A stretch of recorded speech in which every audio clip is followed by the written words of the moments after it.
भारत एक धर्म प्रधान देश है और इस धर्म प्रधान देश में लोग धार्मिक भी हैं और धार्मिक भी लोग इतने हैं कि अधर्मियों के भी चक्कर में फंस जाते हैं। और अधर्म जब सर चढ़कर बोलता है तो पाप खुलकर सामने आ जाता है। ऐसा ही कुछ हुआ है उत्तर प्रदेश के हाथरस जिले में, जहां पर धर्म की आड़ में अपना घोरक धंधा चला रहा एक अधर्मी अब पूरी तरीके से एक्सपोज हो गया है। आप सोच रहे होंगे कि हम बात किसकी कर रहे हैं, तो हम आपको बता देते हैं कि हम बात कर रहे हैं खुद को भगवान बताने वाला और धर्म की आड़ में अपना काला घोरक धंधा चलाने वाला। हम बात कर रहे हैं नारायण साकार हरि के नाम से विख्यात एक ढोंगी बाबा की, जिसने अब 121 लोगों की जान ले ली है। धर्म की आड़ में इसने ऐसा लोगों को फंसाया कि लोग इसे साक्षात्कार रूप से भगवान मानने लगे, वो भी श्री नारायण हरि का दूसरा रूप मानने लगे। खुलेआम ये अपने वीडियो में प्रोपोगंडा करते हुए नजर आता है और क्रोधित होता हुआ भी नजर आता है और साफ तौर पर अपने हाथों में सुदर्शन चक्र भी नचाता हुआ दिखाई देता है, जिसके वीडियो सोशल मीडिया पर खुलेआम है। आइए आपको सबसे पहले इसके पाखंड का एक वीडियो दिखाते हैं। खुलेआम ये पाखंडी धर्म की आड़ लेकर लोगों को मूर्ख बना रहा है और अपने हाथों में एनिमेशन के जरिए एक चक्र नचाता हुआ नजर आ रहा है। इस पाखंडी के हाथ में नाच रहा चक्र कभी आगे तो कभी पीछे हो रहा है। साफ तौर पर यह नजर आ रहा है कि चक्र से उसकी उंगली कभी दूर हो रही है तो कभी वो दूर हो रहा है। ऐसे में एनिमेशन और एलईडीओ में दिख रहा उसका ये दृश्य लोगों को उसे भगवान मानने में मजबूर करता हुआ नजर भी आ रहा है। लोग इसे लंबे समय से भगवान का रूप मानते हैं। साथ ही ये खुद ये बोलता हुआ भी दिखाई देता है कि वह लोगों के उपकार के लिए धरती पर आया है और जो लोग विरोध करते हैं और जो लोग उसके खिलाफ बात करते हैं उनका वो नाश भी कर देगा। इसके वीडियो भी खुलेआम आपको हम दिखाते हैं। ये पाखंडी अपना धर्म की आड़ में पूरा काला कारोबार लंबे समय से चला रहा है और इसके ऊपर राजनेताओं का भी पूरा आशीर्वाद है। राजनेता इसके दरबार में वोट बैंक को देखते हुए पहुंचते हैं और इसके गुणगान भी करते हुए नजर आने लगते हैं। पाखंडी एक समय उत्तर प्रदेश पुलिस में सिपाही के पद पर तैनात था। पाखंडी ने अपना रूप इस तरीके से धारण किया कि लोग उसे भगवान मानने को मजबूर हो गए। ऐसे पाखंडी पहले अपने ही लोगों को बैठाकर खुद को भगवान घोषित कराते हैं और एक के बाद एक लोग उनकी चर्चा और परिचर्चा आपस में करते हैं। देखते ही देखते ये चर्चाएं इतना जनसैलाब रूप का धारण कर लेती हैं कि कुछ ही दिनों में ये साधारण व्यक्ति भगवान के रूप में प्रदर्शित होने लगते हैं। आज से कुछ महीने पहले इसको कुछ ही लोग जानते थे, मगर 121 लोगों की मौत का गुनहगार ये बाबा लोगों को एकता और भाईचारे का संदेश देता था, साथ ही साथ मानव कल्याण की बात करता था। मगर जब इसके ही मानने वाले और इसके ही भक्त जब पैरों के नीचे रौंदे जाने लगे तो ये बाबा वहां से भाग खड़ा हुआ और 3 दिन बीत जाने के बाद भी एक भी परिवारों के पास जिनके लोग मौत के काल के गाल में समा गए हैं उनके घर उनका हाल चाल भी जानने नहीं पहुंचा और कानून से बचता हुआ नजर आ रहा है। ऐसे में सबसे बड़ा सवाल ये खड़ा होता है कि आखिर इन ढोंगी बाबाओं को कहां से फंडिंग होती है और आखिर इनके ऊपर कार्रवाई क्यों नहीं होती है। तो चलिए इस ढोंगी बाबा की हम पूरी आपको कहानी बताते हैं कि इस ढोंगी बाबा जो कि अपने आप को नारायण साकार हरि और भोले बाबा के साथ साथ अपने आप को भगवान बताता हुआ नजर आता है, इसकी पूरी हकीकत क्या है। साकार विश्वहरि उर्फ भोले बाबा उर्फ सूरजपाल, ये नाम ऐसा बदनाम हुआ कि अब बच्चे बच्चे की जुबान पर रट गया है। बदनाम बाबा ने अपने सत्संग में बुजुर्गों, महिलाओं समेत पुरुषों के साथ ही मासूम बच्चों को ऐसा रौंदा कि वह दोबारा न उठ सके। हाथरस कांड में गई 123 जिंदगियों की रूहें अब इंसाफ की मांग कर रही हैं। इंसाफ बाबा के कुकृत्यों से, इंसाफ पाखंड के सिंहासन पर बैठे उन 2 आडंबरियों से जो अपने आप को ईश्वर कहते हैं। ये रूहें उन सभी से चीख चीख कर इंसाफ की गुहार लगा रही हैं, जिनके पैरों तले दबकर उनकी जिंदगी उसी तलवे की मिट्टी में मिल गई। तो चलिए इस ढोंगी बाबा का हम आपको पूरा इतिहास बताते हैं कि इस ढोंगी बाबा के खिलाफ किस तरीके के मुकदमे दर्ज हैं और इसका पूरा नाम क्या है, इसके साथ जो महिला मंच पर बैठती है वो कौन है और ये ढोंगी बाबा किस तरीके से अपना पाखंड का कारोबार चलाता है। पर इसके इतर अगर बात करें बाबा के साथ पासी के सिंहासन पर बैठी उस महिला के बारे में जिसे देवी कहकर पुकारा जा रहा था, आखिर वो कौन है? तमाम लोग उसे बाबा की पत्नी समझ बैठे, पर ऐसा ना था। वो तो कोई और ही थी। भक्तों के बीच माजी के नाम से पहचाने जाने वाली महिला बाबा की पत्नी नहीं बल्कि रिश्ते की मामी लगती है। साकार विश्व हरि उर्फ सूरजपाल की पत्नी का नाम कटोरी देवी है। सूरजपाल 3 भाइयों में से सबसे बड़ा है और इससे छोटे भाई राम प्रसाद की मृत्यु हो चुकी है। तीसरे नंबर का भाई राकेश गांव में रहकर ही खेती का काम करता है। बाबा पेशे से पुलिस विभाग में था। कुछ तो कहते हैं कि गंभीर आरोप लगने के बाद बाबा बर्खास्त कर दिया गया था और कुछ ये भी कहते हैं कि आध्यात्म में आने के लिए बाबा ने अपनी नौकरी छोड़ दी। यानी कि बाबा का दिल इतना बड़ा था कि अच्छी खासी नौकरी सिर्फ इसलिए छोड़ दी कि उसे लोगों की सेवा करना था। अब जानकर हैरत में पड़ जाएंगे कि बाबा पर 5 गंभीर मामले दर्ज हैं। उनमें से एक मामला दुष्कर्म से जुड़ा है। सूरजपाल जाटव उर्फ साकार विश्व हरि के खिलाफ एक केस आगरा, इटावा, कासगंज और फर्रुखाबाद के साथ ही राजस्थान के दौसा में दर्ज है। अनुयायियों का दावा है कि बाबा कोई भी दान दक्षिणा या चढ़ावा आदि नहीं लेता। बड़ा दिल तो देखो जरा कि बाबा भक्तों की सेवादार बनकर ही करता है। अपने प्रवचनों से पाखंड का विरोध करता है, मानव सेवा को सबसे बड़ा मानने का संदेश देता है और खुद मरते हुए लोगों को छोड़कर चला जाता है। यूपी के एटा जिले के बहादुर नगर गांव में जन्मा बाबा साकार हरि का असली नाम सूरजपाल सिंह जाटव है। सत्संग मार्ग में आने से पहले सूरजपाल इटावा पुलिस में पदस्थ था। नौकरी के दौरान साल 1997 में बाबा के ऊपर यौन शोषण की एफआईआर भी दर्ज हुई थी, लेकिन जेल से छूटने के बाद वह साकार विश्व हरि बाबा बनकर सत्संग करने लगा।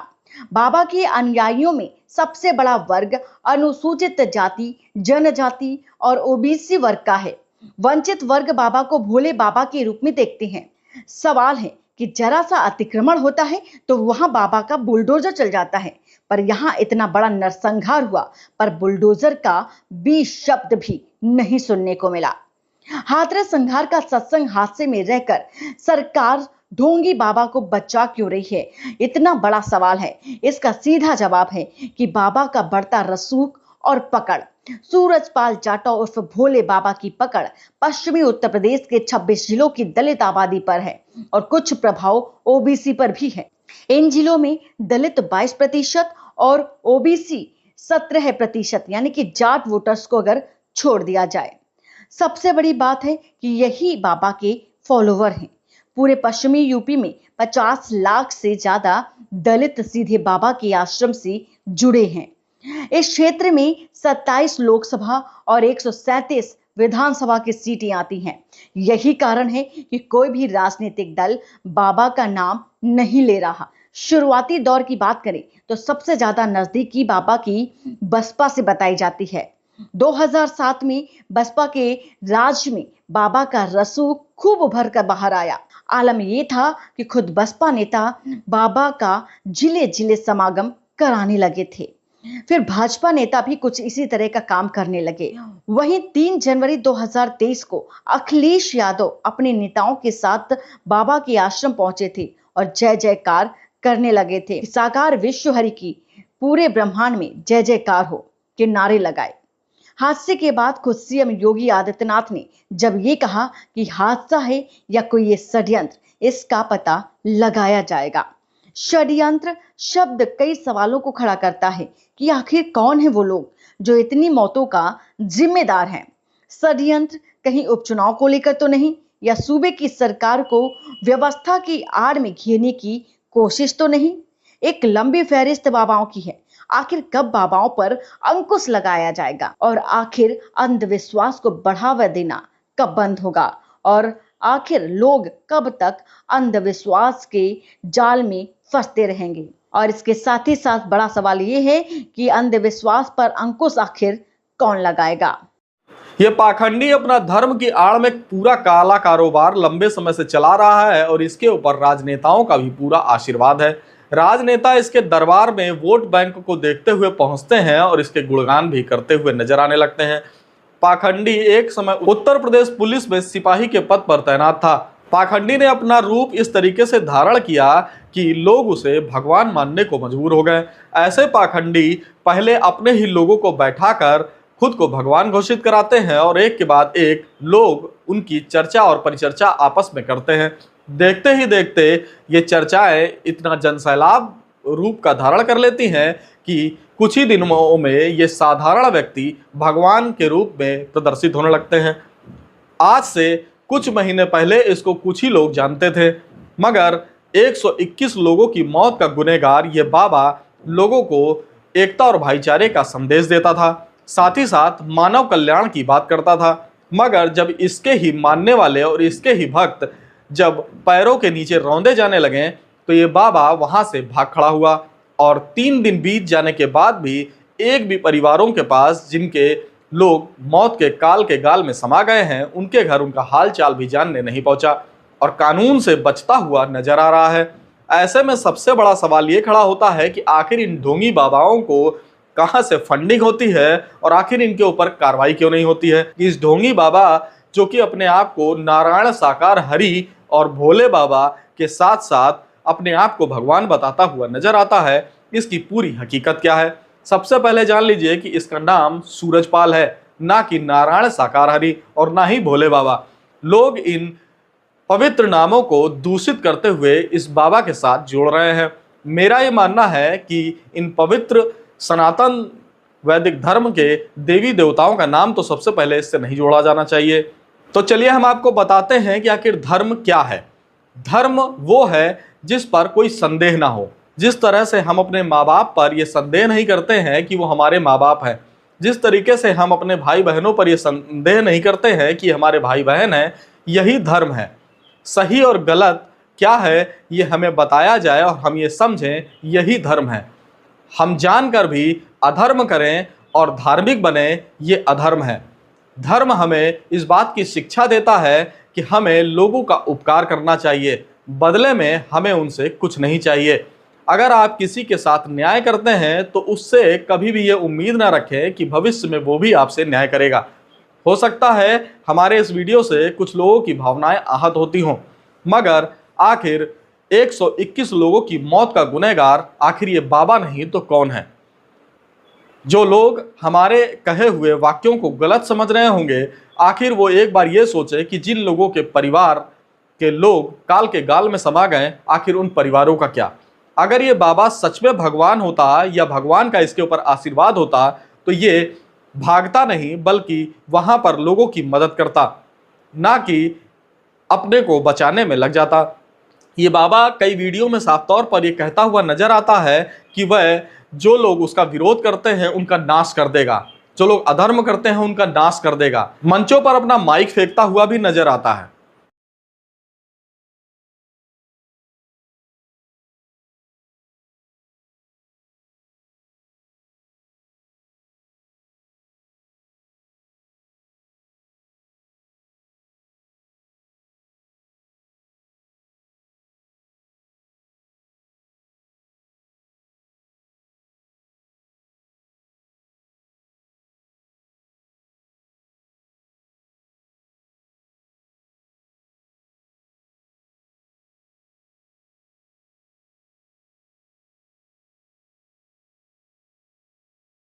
आखिर इस ढोंगी बाबा के ऊपर अब उत्तर प्रदेश सरकार भी मेहरबान क्यों है।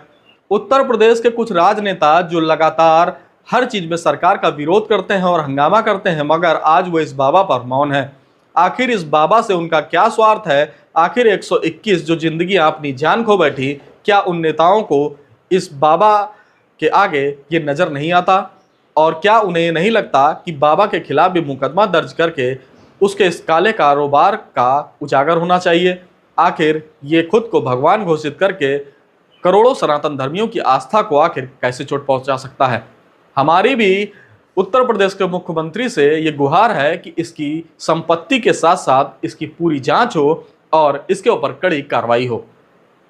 हमारे द्वारा दी गई जानकारी आपको कैसी लगी, हमारे कमेंट्स बॉक्स में जाकर जरूर बताएं। जय हिंद, जय भारत।